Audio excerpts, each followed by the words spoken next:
Hello everyone, welcome back to my YouTube channel education hub BD. আজকের ভিডিওতে আপনাদেরকে জানাবো আমাদের বাংলাদেশের যে সকল যোগাযোগ মাধ্যম রয়েছে, অর্থাৎ মেইনলি ফেসবুকে একটি নিউজ ছড়িয়ে পড়েছে যেখানে বলা হচ্ছে যে আমাদের পে স্কেলের 3 সদস্যের বাস্তবায়ন কমিটি দ্বারা সর্বনিম্ন 16,000 টাকা এবং সর্বোচ্চ 1,38,000 টাকার একটি চূড়ান্ত সুপারিশ আসতে যাচ্ছে এবং এটি বাস্তবায়িত হয়ে নবম পে স্কেল আকারে গ্যাজেট আকারে প্রকাশ হতে যাচ্ছে।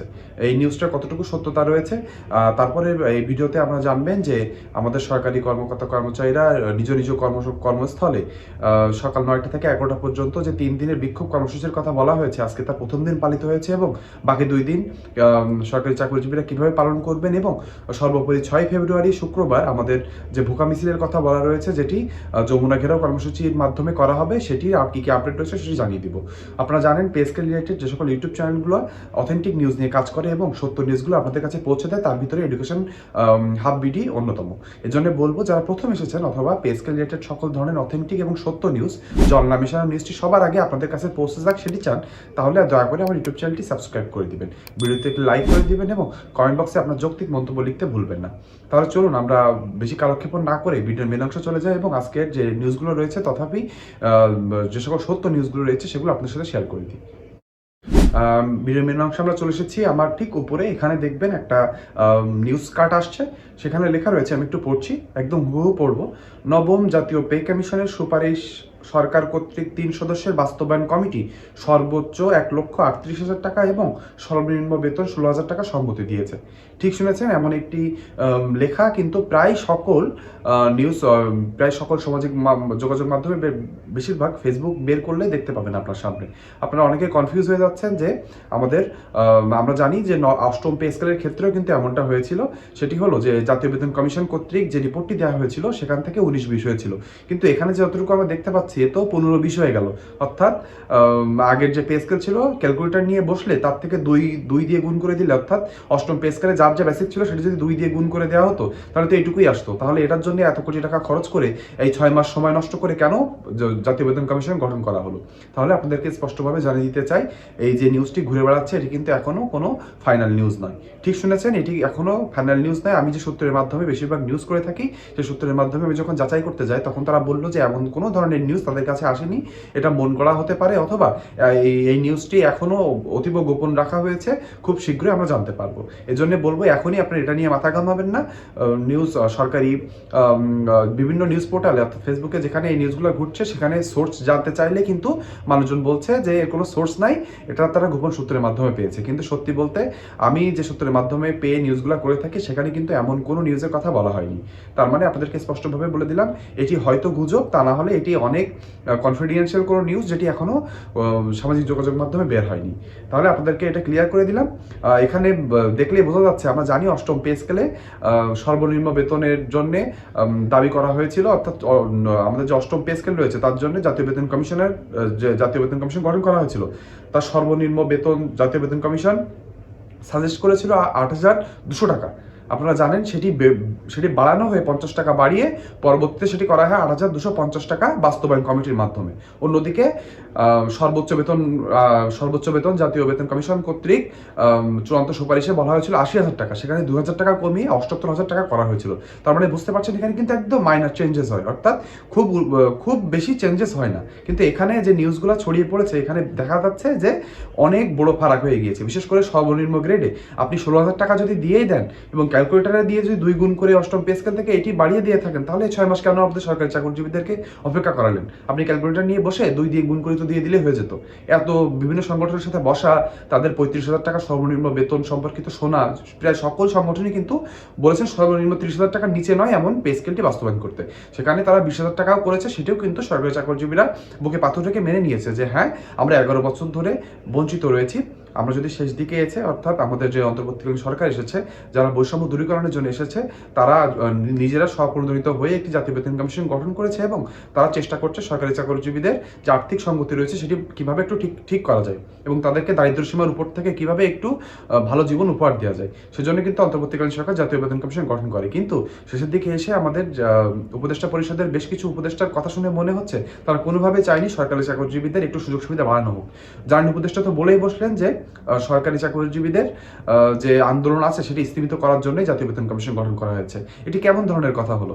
11 বছর ধরে সরকারি চাকরিজীবীরা বঞ্চিত রয়েছেন, আপনি আন্দোলন স্থগিত করার জন্য বেতন কমিশন গঠন করা হয়েছে, এটি কেমন ধরনের কথা? এটি শুনলে কিন্তু সরকারি চাকরিজীবীদের হৃদয়ে রক্তক্ষরণ হয়েছে যে আপনারা উপদেষ্টা, আপনারা আমাদের দুঃখ দুর্দশা দেখার জন্যই এখানে বসেছেন। আপনারা যদি ওখানে বসে এমন কথা বলেন তাহলে তো আমাদেরকে বলতেই হয় যে যেই লঙ্কায় যায় সেই রাবণ হয়। এমন হয়ে গেল না বিষয়টি? তাহলে আশা করব যে আমাদের যে উপদেষ্টাগণ রয়েছেন তাদের সুবুদ্ধির উদয় হবে।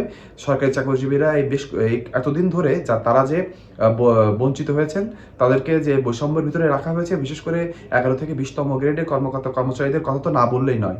তাদের অল্প মাত্র বেসিক, তারপরে দেখা যায় তারা যদি কোনো গ্রেড থেকে কোনো গ্রেডে ইনক্রিমেন্ট পান বা তারা প্রমোশন পান, তাহলে দেখা যায় মাত্র অল্প কিছু টাকার তাদের আর্থিক সঙ্গতি হয়। একটা সরকারি চাকরিজীবীরা তাদের জীবনের এত বছর, অর্থাৎ বলতে গেলে প্রাইম টাইম, অর্থাৎ যৌবনের সব থেকে মূল্যবান টাইম তারা সরকারি চাকরিজীবীদের সরকারি যে কাজ রয়েছে সেখানে তারা অর্পণ করেন।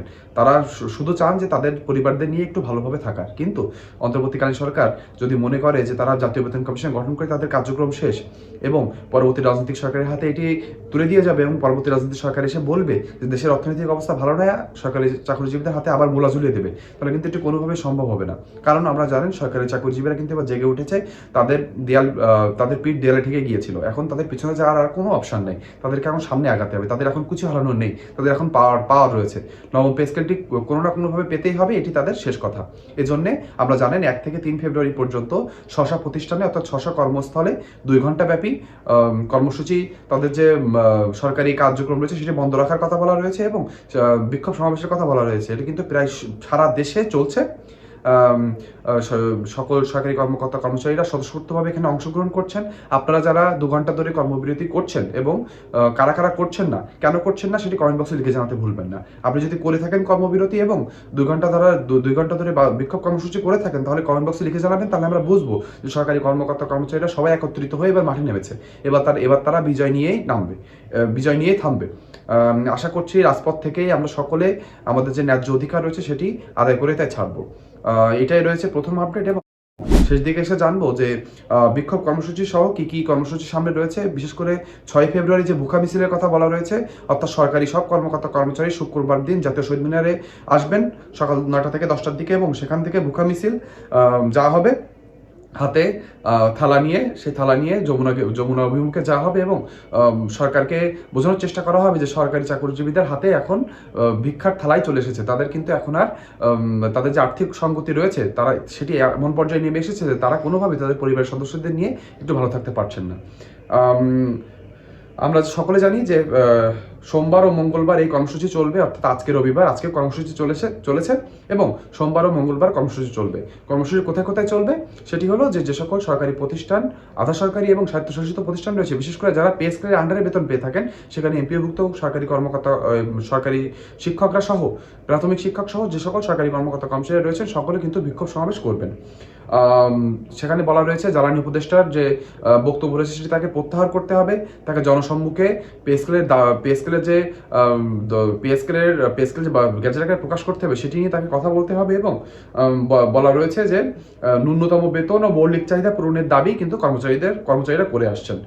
তারা এটুকু বলেছেন যে যখনই তাদের দাবি মেনে নিয়ে নবম পে স্কেলটি গ্যাজেট আকারে প্রকাশ করে দেওয়া হবে, তখন থেকে কিন্তু সরকারের এই কর্মকর্তা কর্মচারীরা এখান থেকে সরে আসবেন এবং তারা তাদের যে ক্ষতি হয়েছে, সরকারি যে বিভিন্ন কর্মঘণ্টার ক্ষতি হয়েছে, তারা সেটা পুষিয়ে দিতেও রাজি হয়েছেন, শুধুমাত্র তাদের এই যে নবম পে স্কেল গ্যাজেট আকারে প্রকাশ করতে হবে। এবং লাস্ট যে কথাটা হয়েছে, দাবি আদায় না হলে 6 ফেব্রুয়ারি যমুনা অভিমুখে ভুখা মিছিলের ঘোষণা করা হয়েছে। অর্থাৎ বুঝতে পারছেন সরকারি চাকরিজীবীরা কিন্তু এবার আর কোনোভাবে পিছনে ফিরে তাকাবে না। তাদের এখন বাঁচামরার লড়াই।